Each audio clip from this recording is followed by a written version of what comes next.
Good morning. The U.S. Institute for Peace is pleased to welcome you to a conversation on strengthening strategic stability between the U.S. and China. This is a very rich and important discussion with many aspects, including the need to find ways to reduce the risks of military and especially nuclear conflict, the need to find ways to manage the tensions created by emerging technologies, and the need to find ways to prevent a destabilizing arms race.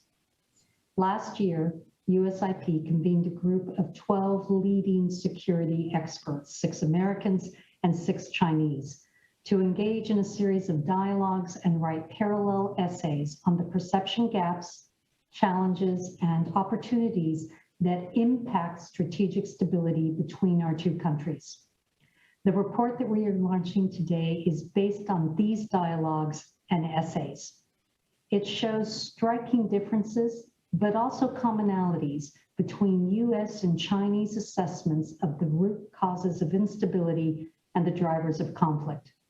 The report also offers concrete recommendations for consideration by Washington and Beijing. We are very pleased to have 6 of the report's authors with us this morning to share their findings. We invite everyone to engage with us during this conversation on Twitter with hashtag USIP China.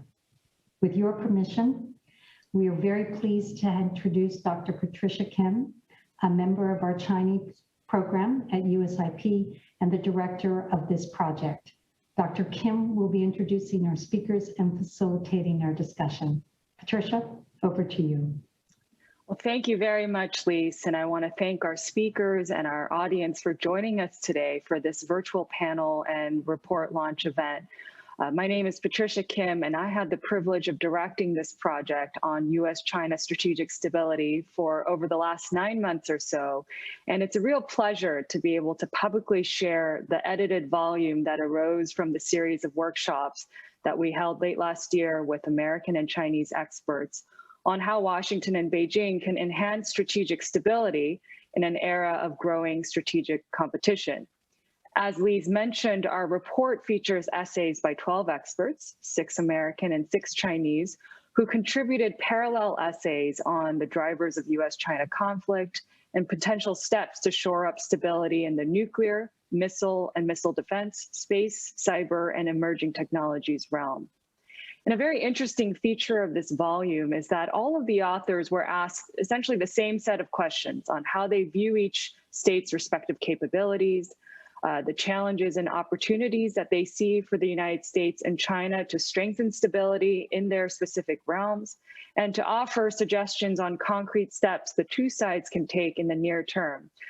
So by reading these essays side by side, you can really see the gaps, some big and some small, as well as areas of common interest in US and Chinese perspectives, which I think many readers will find very useful. Although each of the essays in the volume stand on their own with their own distinct observations and recommendations, some common themes that repeatedly arose during our workshop discussions and across the volume include the recognition that US-China relations today are beset by a profound lack of trust and mutual skepticism of each other's strategic intentions, and the stark differences in the two states' nuclear doctrines, policies, and interests in arms control pose significant challenges to pursuing strategic risk reduction. In addition, the growing entanglement of conventional and nuclear systems and the potentially destabilizing impact of emerging cyber and AI capabilities have increased the risks of nuclear escalation. Also, US-China strategic stability discussions are further complicated by the fact that they're not just bilateral in nature, but have critical implications for third parties, especially US allies, and are intertwined with regional challenges like the nuclear threat posed by North Korea. Many of the authors in our volume point out that the sharp deterioration in the broader US-China relationship and the disappointment, frankly, with past bilateral exchanges have impeded meaningful dialogue on security-related issues and diminished the political appetite for cooperative measures.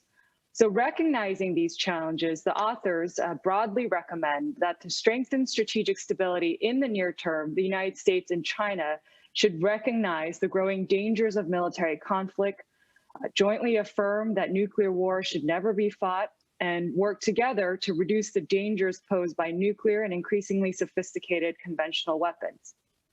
All of the authors also recommend that the United States and China pursue sustained and substantive official bilateral dialogues and parallel track 1.5 and 2 efforts to increase mutual understanding and to begin exploring risk reduction, crisis management, and arms control measures, and jointly work to establish norms of behavior and transparency measures, especially to govern the use of emerging technologies and to regulate developments in space, cyberspace, and the application of AI to military capabilities. And finally, the authors recommend that the US and China engage other key states in these efforts with an eye on strengthening regional and global strategic stability. So to go into greater detail on their respective chapters, 5 of the 12 report authors, in addition to myself, have joined this panel today. And we have Dr. Brad Roberts, who is the director of the Center for Global Security Research at the Lawrence Livermore National Laboratory and former US Deputy Assistant Secretary of Defense for Nuclear and Missile Defense Policy. We also have Dr. Tong Zhao, who is a senior fellow at the Carnegie-Tsinghua Center for Global Policy. Professor Bruce McDonald, who teaches at SAIS and served in the Clinton National Security Council, among many other government capacities, as well as at USIP. Dr. Jinghua Liu, who is the director of the Northeast Asia program at the Center for Humanitarian Dialogue, a retired PLA colonel and an expert on cybersecurity issues. And last but not least, Professor Chihao Tian, who is assistant professor at the School of International Studies at Peking University. And I also want to recognize the 6 other authors who are not with us on this panel today, but contributed excellent essays to the volume. And on the US side, the authors include Frank Rose of the Brookings Institution, Dr. Laura Salmon of the Stockholm International Peace Research Institute, Dr. Adam Siegel of the Council on Foreign Relations, and on the Chinese side, Professor Li Bin of Tsinghua University, Professor Zhang Tianjiao of the Fudan Development Institute, and Dr. Guo Xiaobing of the China Institutes of Contemporary and International Relations. Now, with that, I'll turn over to our panel of authors for a moderated discussion before we open up for Q&A. And I want to encourage members of the audience to begin submitting your questions through the event webpage on usip.org. All right, so the first question is for Brad Roberts, who, along with Li Bin, authored the chapter that provides a broad overview of US and Chinese conceptions of strategic stability. Brad, can you walk us through how thinkers in the United States and China conceptualize strategic stability? What would you say are the key differences or areas of convergence when it comes to US and Chinese conceptions? And what are some of the major roadblocks in your view that have prevented the two sides from advancing concrete measures to enhance stability despite years of dialogue? Brad?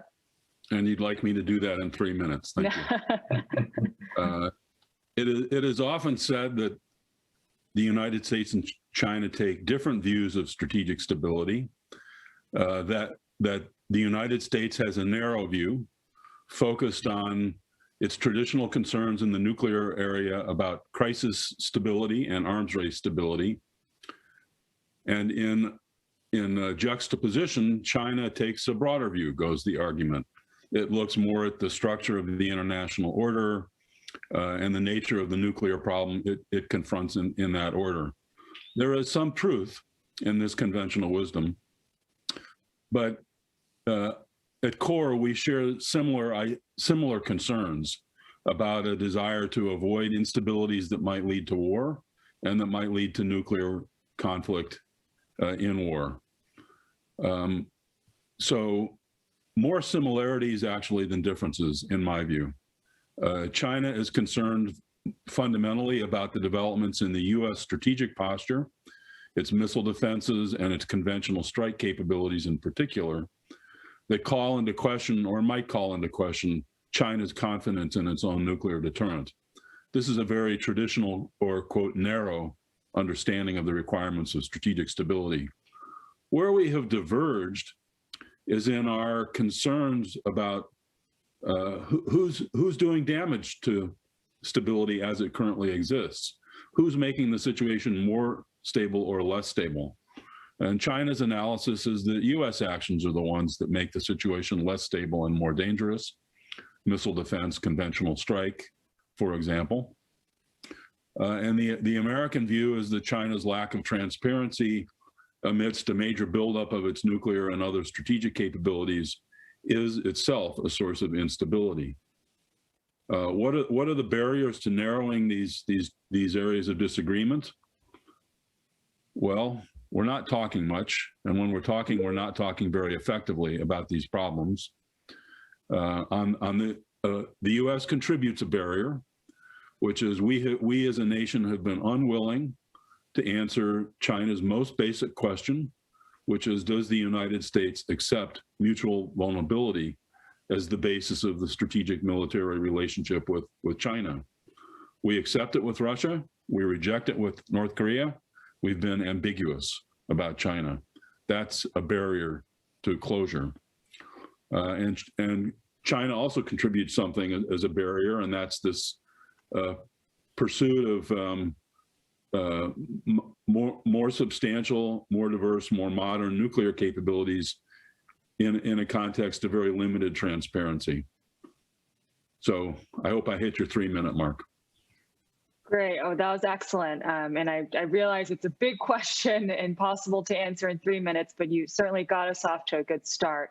So you talked about some of the challenges and the roadblocks that have prevented sort of advancing more concrete measures. What would you say are the opportunities for getting there in this era of growing strategic competition? What steps would you recommend that leaders in Washington and Beijing take in the near term?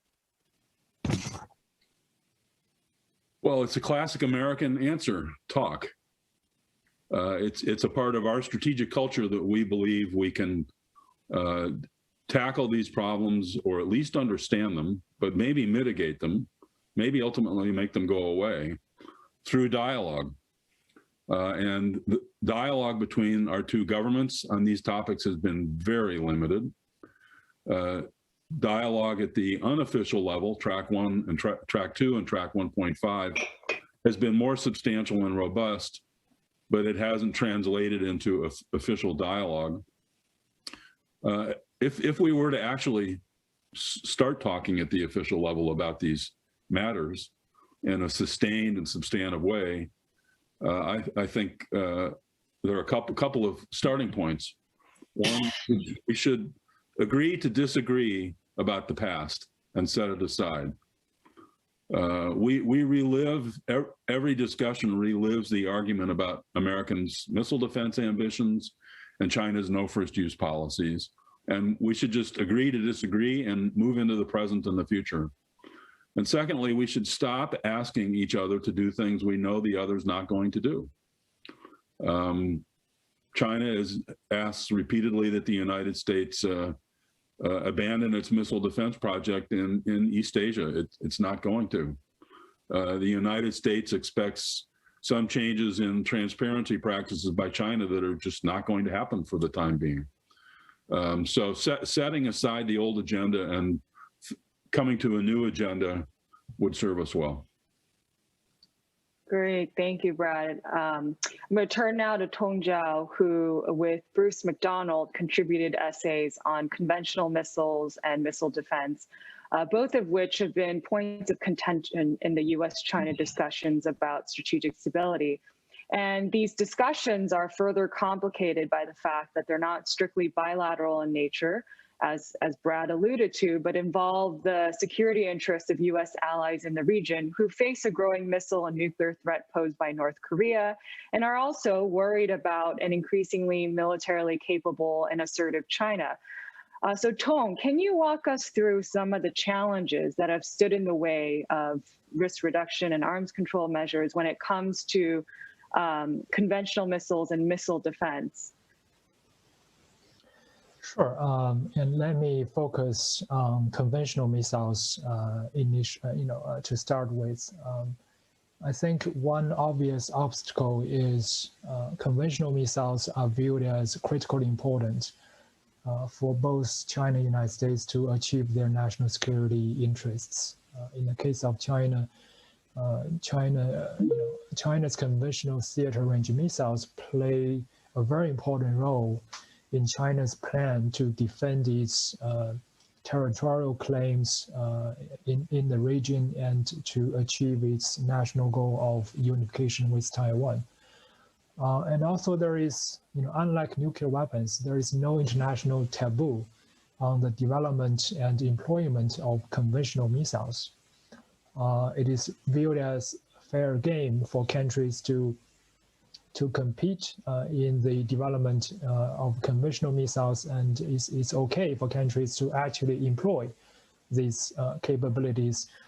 So these are for real war fighting, which makes such capabilities actually very dangerous and risky.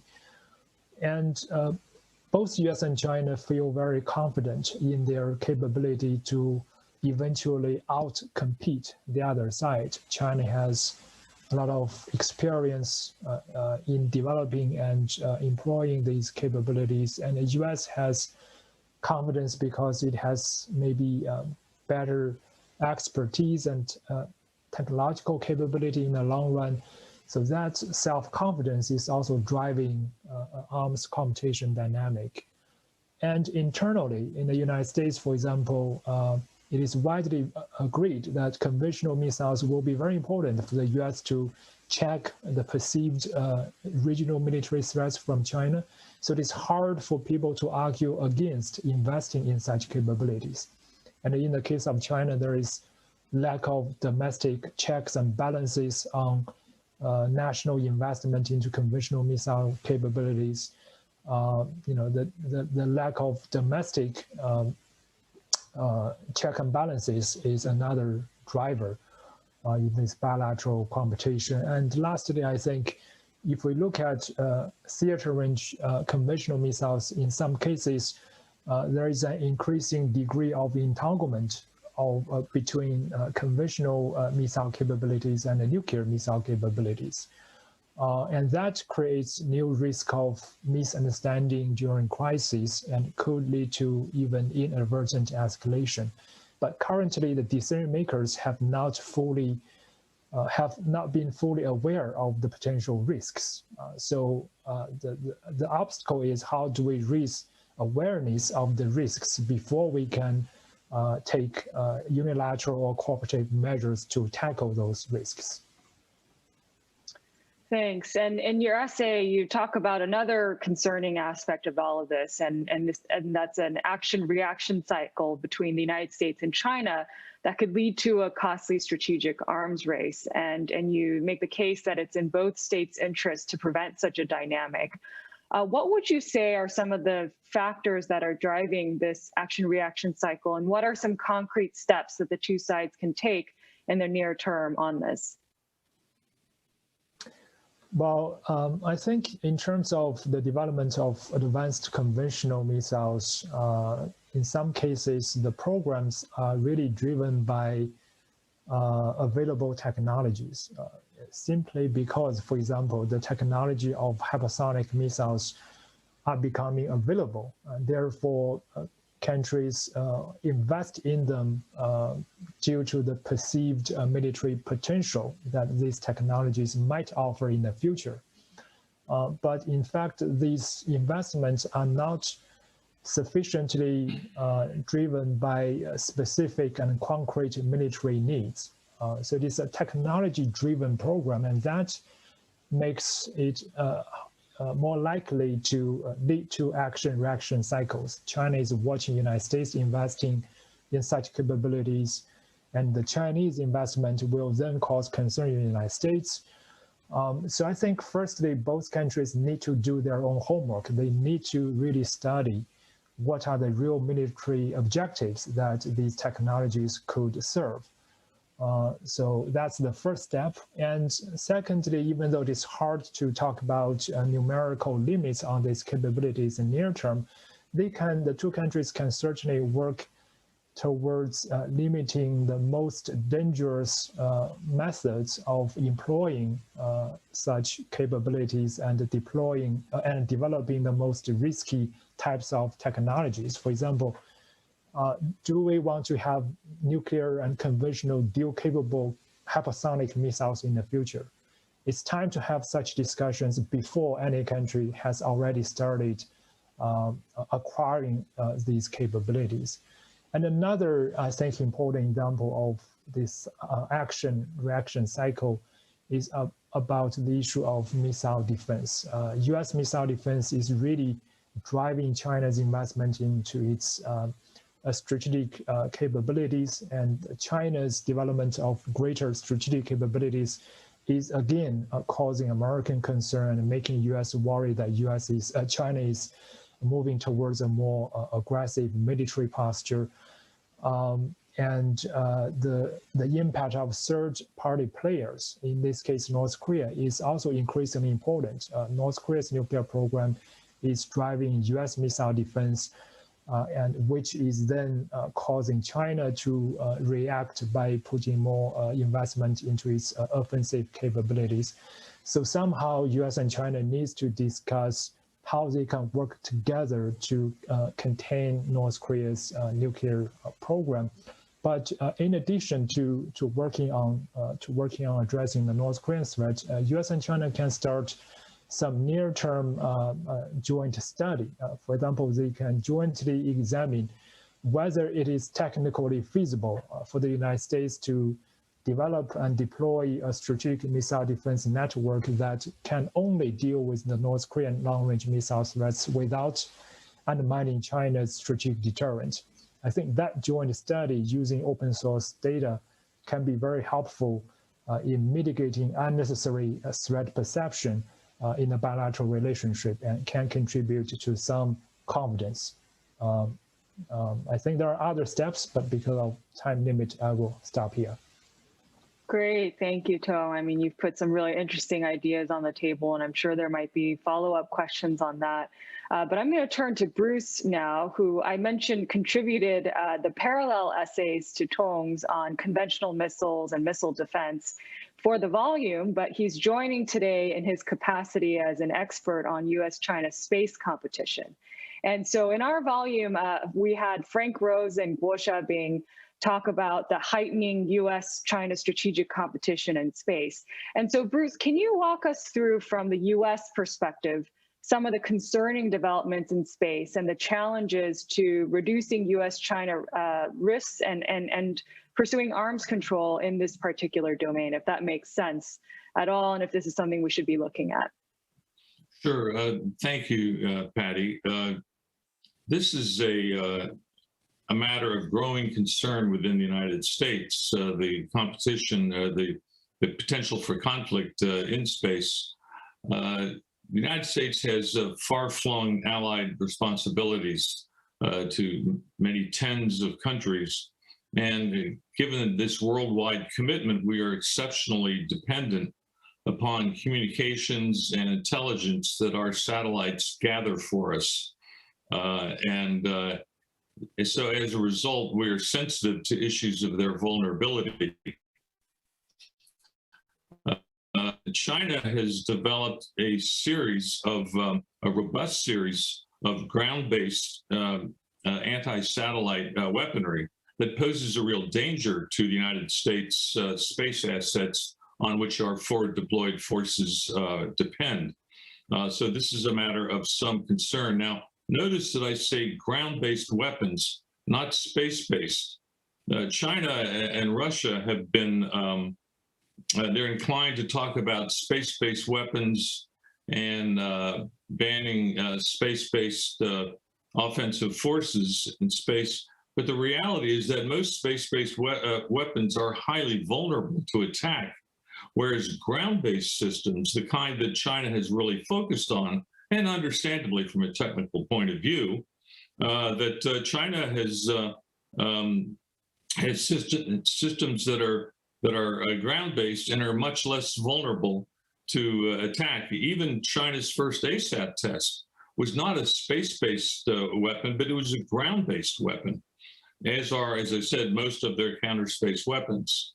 And Chinese military writings make clear that the PLA sees this and understands this U.S. dependence on its space assets as a vulnerability, given that most of our allies and the threats they face are thousands of miles away from the continental United States. And so China's arsenal of these ground-based space weapons pose a direct challenge to U.S. ability to help defend our overseas allies, and are a big and growing worry for the United States.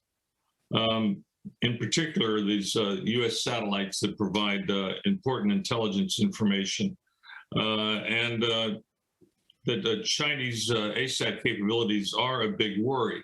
Now, that all said, there is the potential for doing something about that. And I mean, I think one thread that goes through all of the essays is the matter of dialogue and discussion. And it would be great if the United States and China could resume its space security talks, the last edition of which were held in December of 2016. And it would be a marvelous thing if we could do that. In 1.5 and track 2 dialogues that I participated in on this subject, I think that there's a hunger on both sides to at least get the conversation going and sustain it. So I'm hopeful. There are real challenges, but I'm hopeful. Great, thanks. In our workshops, the issue of orbital debris featured prominently, and many of our experts made the case that it's a serious concern that threatens the space systems of both nations and a potential opportunity for U.S.-China cooperation. Can you explain to us briefly sort of what is orbital debris, why is it a problem, and how can the United States and China begin to address this challenge? If there is one issue that makes overwhelmingly good sense for the United States and China to pursue together, where our interests are very, very similar, it's the area of orbital debris. Orbital debris is, in a way, it's almost what it sounds like. It's trash up in space. It consists of old, non-functioning satellites, the upper stages of the launchers that boost those satellites into orbit. And then from just operations there, bits and pieces will fall off. You say, well, what are bits and pieces? But these things at low Earth orbit are orbiting at 17,500 miles per hour. Even in the space shuttle, they found a fleck of paint gouged a big hole into the windshield of the space shuttle, because when you're going 17,500 miles an hour, you can create a lot of damage.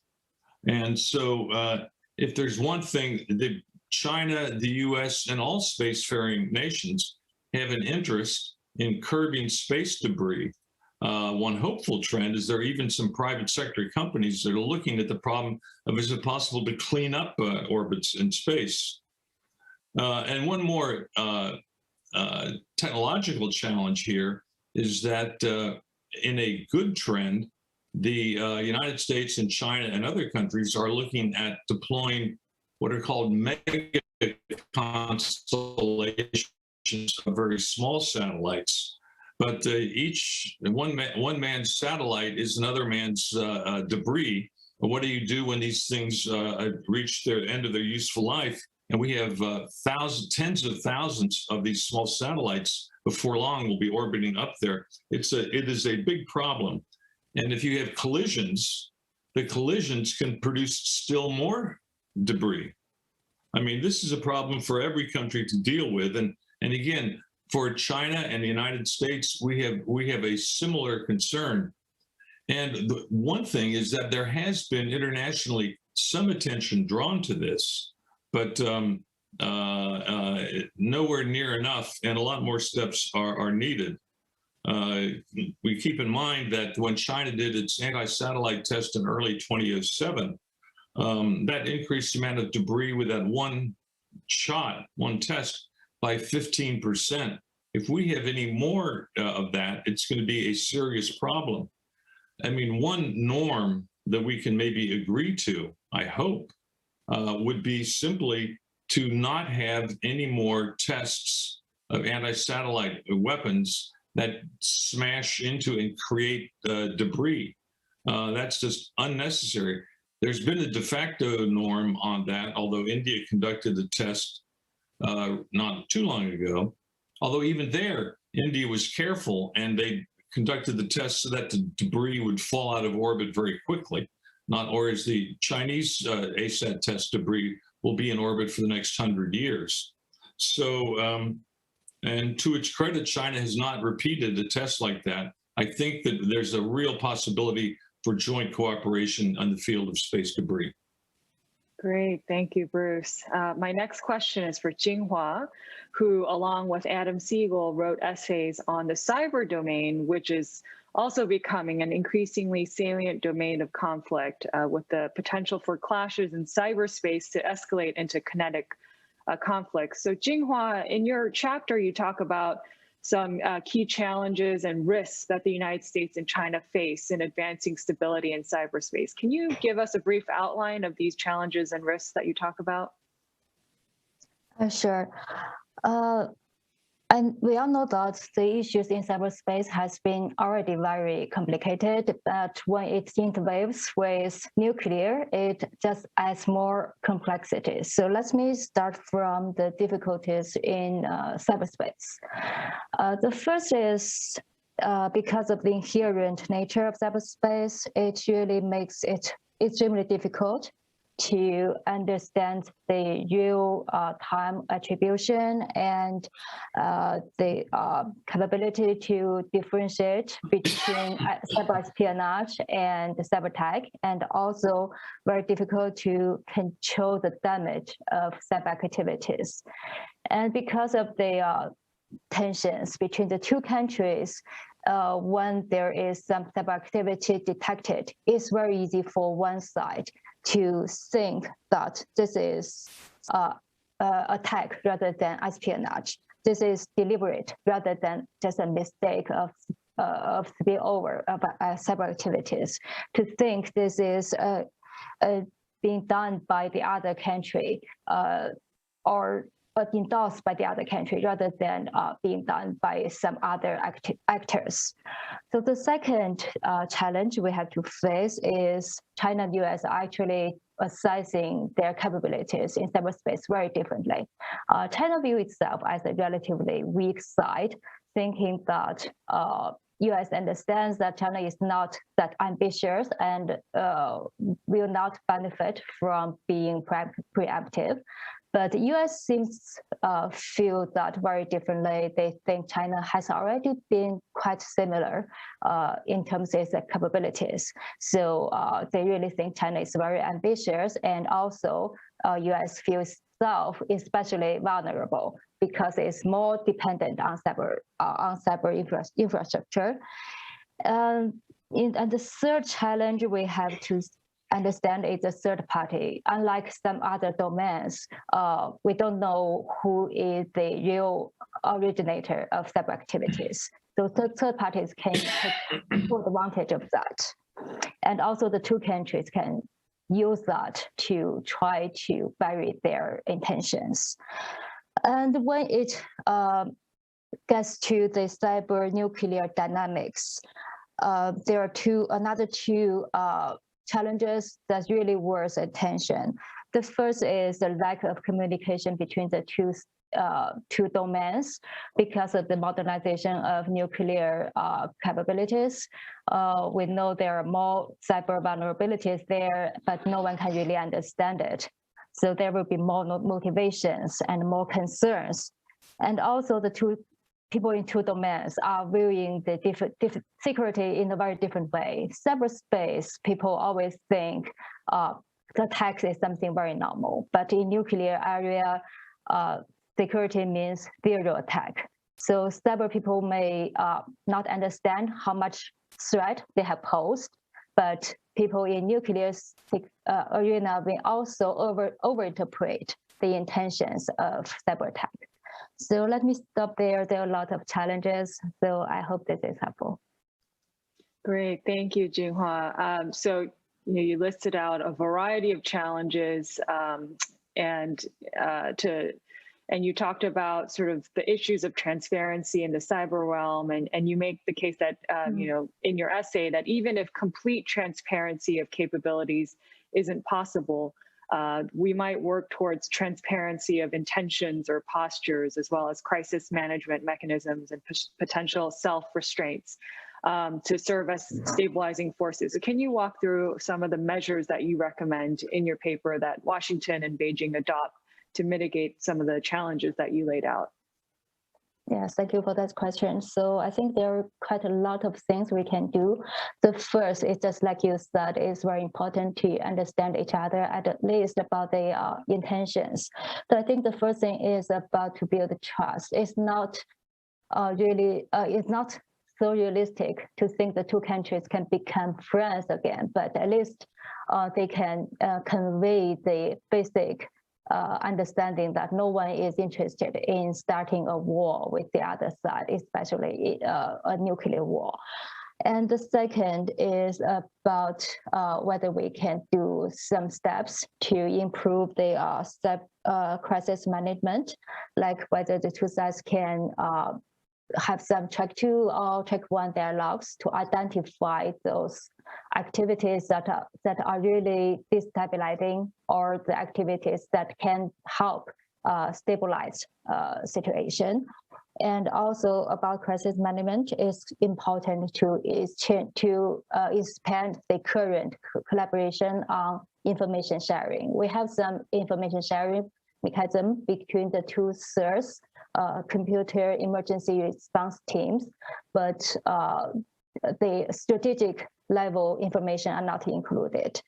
And also, I think the two countries can think of expanding the previous efforts about CBMs. They have 2 MOUs on modification of major activities and rules of behavior in maritime and air encounter, whether we can think of expanding that into cyberspace.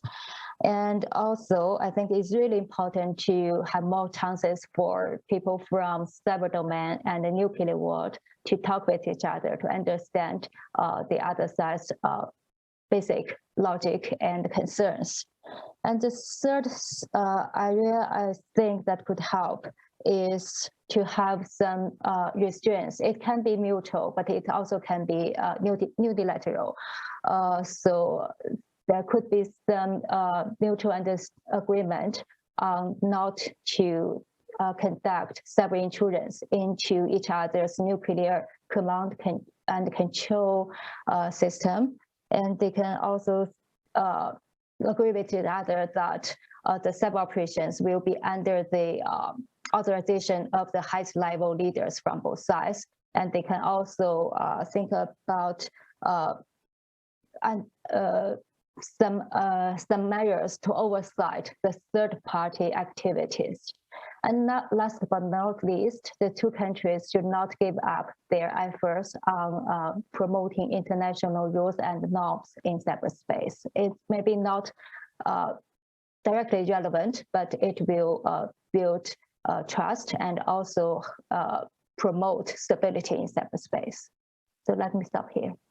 Great, thank you very much. Finally, last but not least, we will turn to Qiao Tian, who is our expert on AI. And as Qi and Laura both point out in their respective essays, rapid advancements in artificial intelligence and its incorporation into military capabilities by both the US and China have raised concerns about the impact of AI on current and future conflict dynamics. So Hao Tian, can you describe for us where the United States and China are in terms of military applications of AI and the risks to strategic stability posed by these advancing capabilities? Sure. Thank you, Patty. The efforts of AI-enabled military modernization in both the US and China share actually many features of structural, doctrinal, and technological transformations. As my dear colleague, Dr. Laura Selman, pointed out, the integration of AI in military capabilities in some areas, for example, nuclear forces, remains limited. And yet, we both believe that the two militaries are receiving increasingly stronger political and financial support, although the economic conditions and budget politics in both countries have actually been creating constraints. Both militaries invest very heavily and systematically in a series of projects in different mission areas and domains, such as autonomous command and control systems, predictive operational planning, a better fusion of intelligence, surveillance, and reconnaissance, or ISR, decision support systems, indications and warning systems, unmanned vehicles and weapon systems with significant AI-driven components. So all this development of AI-enabled capabilities have given rise to lots of concerns. We believe that, broadly speaking, the concerns can be categorized into several broad topics: safety and reliability, the use of AI in high-risk contexts, such as nuclear AI nexus. Third, transparency with respect to strategies, principles, and doctrine, etc. Fourth, accordance with international law. And then proliferation of AI military technologies. All these concerns include both technical risks, such as system errors or mistakes, a lack of relevant training data, bias in algorithms or training models, as well as risks associated with human decision makers, such as human-machine interaction failures, and the potential for AI to compress decision cycles beyond the capability of humans to respond. In particular, we focus and pay attention to some specific issues that potentially influence or even can shape future strategic stability between and beyond the two countries, such as some inherent limitations of AI in the current state, or someone would put it narrow AI, which largely relies on high quality data for training. But when training data is limited, artificial neural networks are prone to making poor generalization. And systems trained with specific data sets are susceptible to adversarial attacks, biases, and data manipulation. And also a question of human-machine interaction. As many observers and practitioners point out in various occasions, there's a lack of explainability, which creates uncertainties in human-machine interactions. Most algorithms are still in the black box stage. It's difficult for us to fully understand and assess why an AI system has made a particular choice, especially when it behaves unexpectedly. And also, we focus on the new dynamics in nuclear AI nexus. The advancements in AI may give leading nuclear powers greater opportunities to limit the deterrence capabilities of a minor power. And that will create some cycling new dynamics, which leads to new type of instability in strategic balance. And also there is a question of borderline between the borderline between conventional and nuclear forces, which is also being created problems with the rise of AI.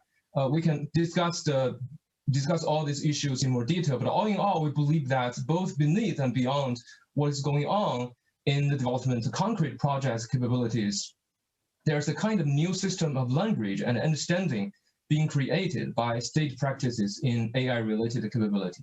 But neither side is effectively able to translate the signals sent by the other. And a similar dynamic could also be found in history when there was major technological and associated doctrinal strategic transitions in military and security domains. And that's why we think that, you know, it's a point of time that we really need to build some confidence building measures and take concrete steps for better governance. Patty.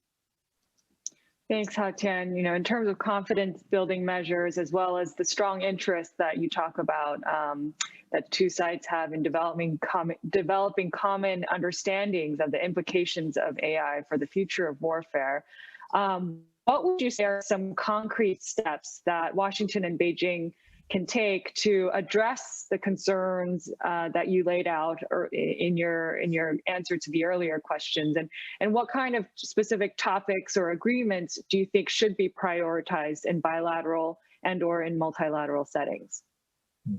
Both Laura and I believe that two countries should, broadly speaking, start establishing systematic confidence building measures and develop a shared understanding of what a future AI-enabled military transformation might entail, as well as its strategic impacts.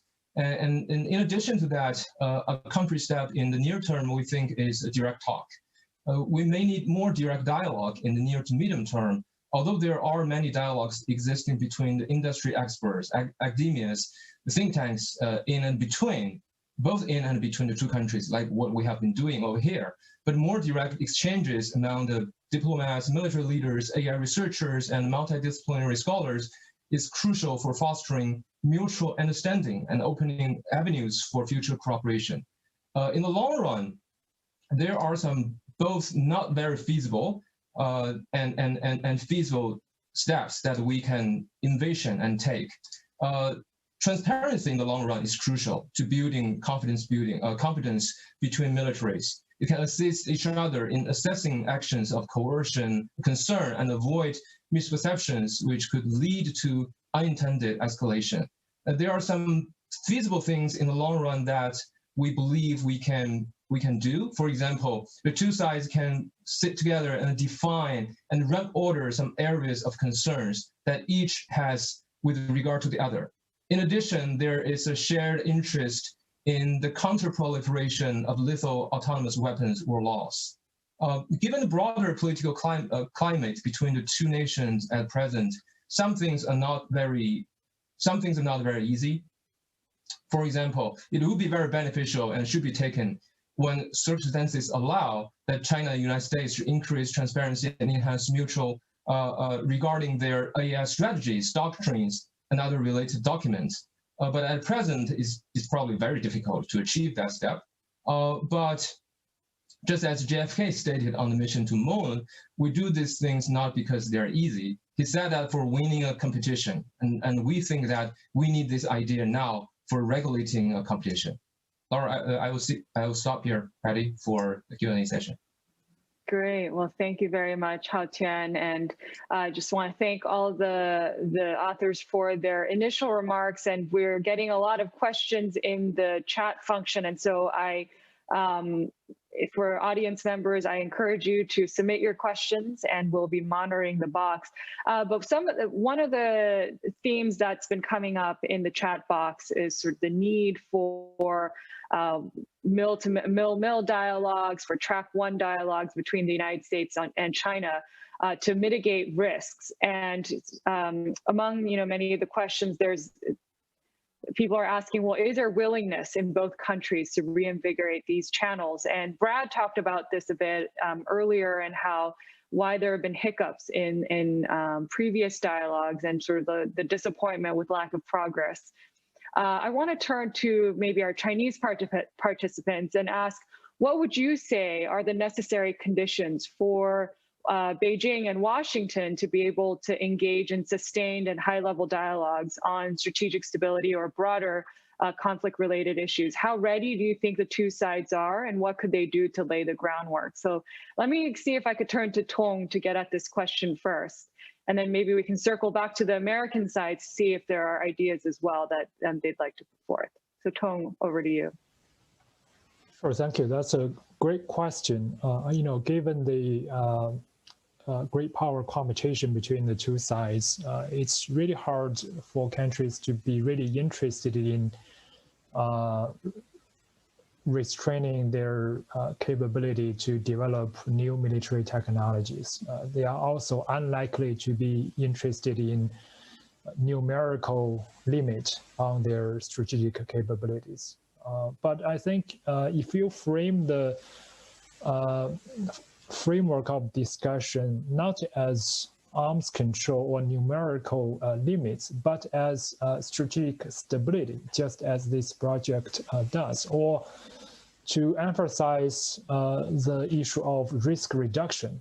I think on those topics, there are certainly very strong mutual interests, and China very clearly recognizes that mutual interest.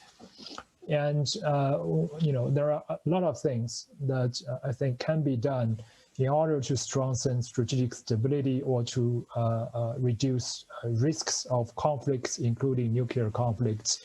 And many of these measures involve new technologies that are covered by this project. So I will stop here without going into the specific technological areas, but I just say that it depends on how we frame the discussion and which specific issues we start with. If we are smart with it, we can do a lot of productive cooperation together. Great, Tom. Thank you. I'm going to actually turn it to Brad.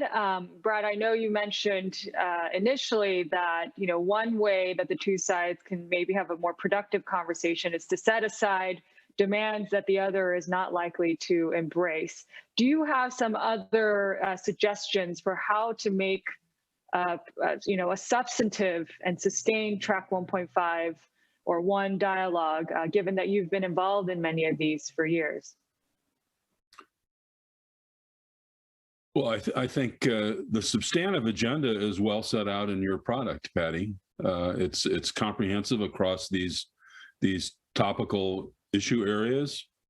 It involves exploring mutual risks and mutual obligations to reduce those risks.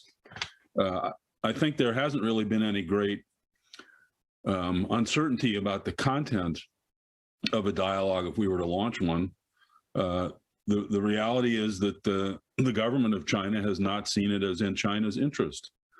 And this is in part because your formulation, Patty, that we have mutual risk and it's important to reduce them, that hasn't been the traditional way of Chinese thinking about this, Chinese government way of thinking about this.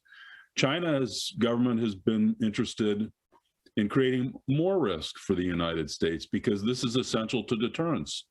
And China has feared the use of American military supremacy in ways that would touch on core interests in Chinese sovereignty.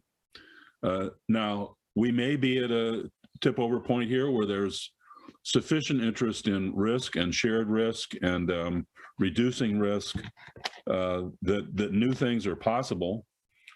Let me add one point on your question about how ready are we for this? How ready is the U.S.?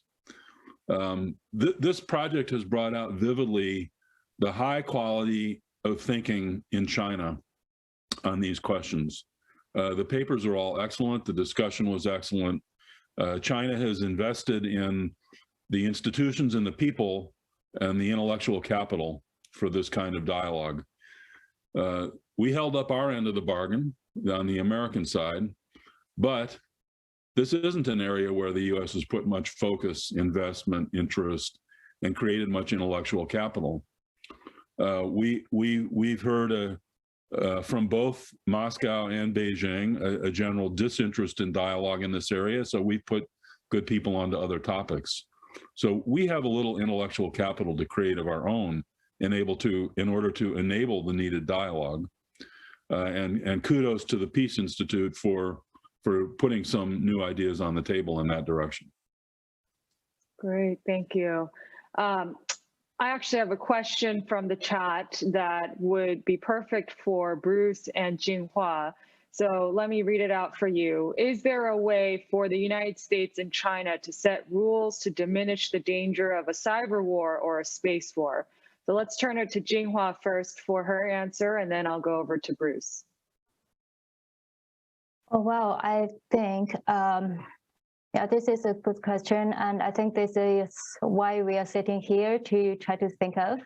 But I have to say that goal is still a bit ambitious in the current stage. Like I said before, there are still some very basic differences regarding whether there should be a militarized cyberspace, whether we should go to talk about rules regulating cyber operations, or whether we should discuss more about how can we bring cyberspace back to a peaceful domain that can benefit every country. So, but the risks are already there. And so for me, I would say maybe we should start from setting up some frameworks or dialogues to firstly understand each other's major intentions and explain their policies together and try to know what are the goals of the other side.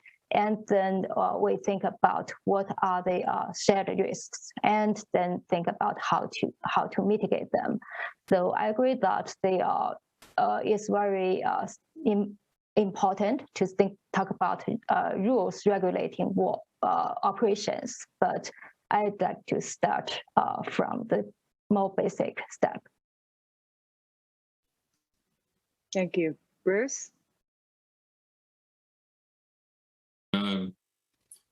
We are, if I were to sum it up, I would sum it up in 2 words. One would be especially for first steps in getting started, would be norms and vulnerabilities.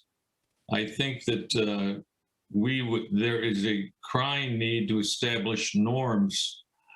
Sadly, in the United States for space, sadly, in the United States, there was reluctance on the part of our Defense Department, it seemed to me, to be willing to engage on establishing norms, even though in air and maritime environments, there are rules of the road and norms of behavior. You want to reduce the possibility for inadvertent escalation. And I think there's a very productive discussion that we could have with China in that area. The other way is understanding, and Brad, I like particularly your comment about risk, and that China in some ways wants to increase the United States risks, but that in the U.S. space structure, there now is a much greater appreciation than there was, say, a decade ago for with an emphasis of resilience, so that the idea being to reduce the temptation for an adversary to want to initiate a hostile action. For example, to cite my colleague, for an author of one of the space chapters, Frank Rose, he said the United States needs to stop building big, fat, juicy targets in space. And we're doing that with going through a disaggregated satellite structure so that it's much more difficult to gain a decisive advantage. So I think that the United States, for example, can do unilaterally, but the idea of norms and rules of the road is something that needs to be done cooperatively.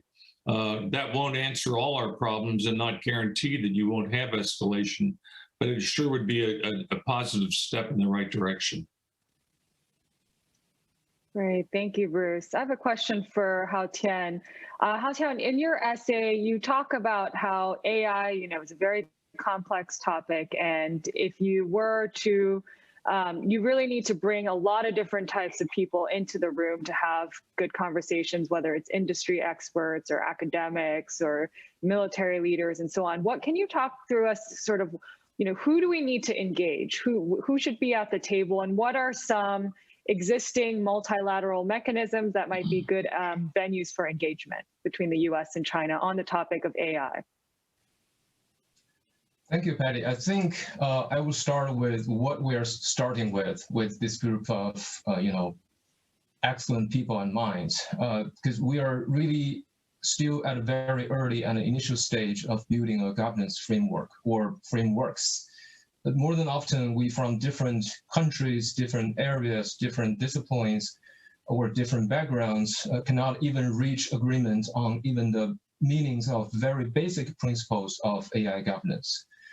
So what kind of people do we need? I think I would like to share one of my observations on one issue that AI observers in United States care very much about the development in China, which is the military-civil fusion. The American observers tend to see this term in a negative tone, or as a way that China accumulate power from the market, from the civilian sectors to increase military power, military might. It is not incorrect, but I would not say that the civil military fusion per se in China, also in US in a different way, necessarily increase difficulties of security governance. There is both technological and social aspects of this fusion happening. The fusion has been helpful actually in nurturing a culture of professional and technically speaking acceptable level of transparency from the China side, for example. So if I bring a group of people here, I think that's the major goal of having the civilian, the military, the industry, and business and research communities discuss together is to nurture this culture. And I think this culture and habit of transparency, of dialogue, is also something that in the previous questions, very fundamental to a better interactive pattern between the two countries. Great. Well, thank you very much, Hao Tian. And on that note, we are at time, and so we're going to have to conclude our event today. But I want to thank all of our speakers for really thoughtfully working us through so many issues in just 1 hour. Again, I want to encourage folks who are tuning in who haven't seen the report yet to please go to the USIP website, take a look. There are fantastic essays by all 12 authors that really go into much greater depth on what the US and China need to do to shore up stability across 6 domains. And so please go and take a look. I want to thank all of our speakers for joining today, especially our speakers who joined from China. I know it's a late hour, so appreciate you coming. And again, it's just a real pleasure to be able to launch this project after working together for 9 months. And so my deepest appreciation again to all of the project participants, the authors, the USIP staff who made this possible, and Lise Grande, who joined us today to open up this event. All right, so with that, I will bring the meeting to a close. Thank you again, and we look forward to keeping in touch.